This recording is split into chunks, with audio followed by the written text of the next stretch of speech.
Project Cleanup doing its thing again this week and doing its part to keep Amarillo clean and beautiful. This time around, the Fuller & Sons crew targeted a few areas off Wolflin and Plains Boulevards.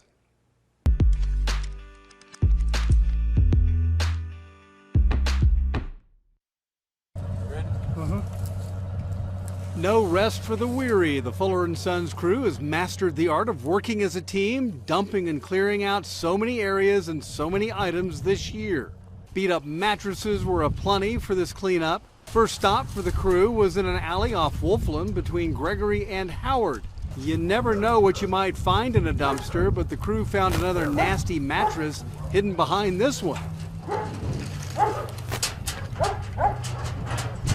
It hasn't been often, but the crew found clothing during the cleanup. Off to the dumpster it went. With a lot of this trash and debris the team confronts, you wonder if they think, where do we start?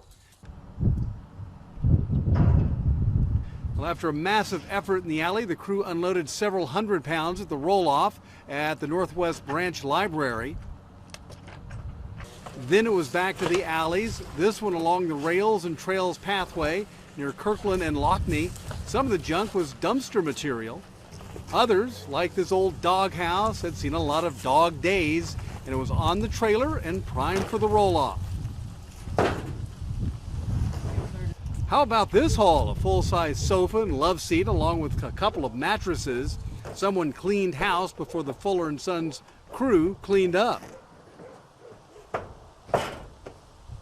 All in all, another successful sweep of another Amarillo neighborhood.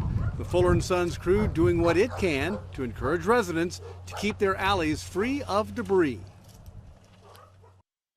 Well, if you know of any areas that need some attention, let us know, because Project Cleanup would like to help. Go to newschannel10.com, look for the link, and let us know. Remember, it takes all of us to keep Amarillo beautiful.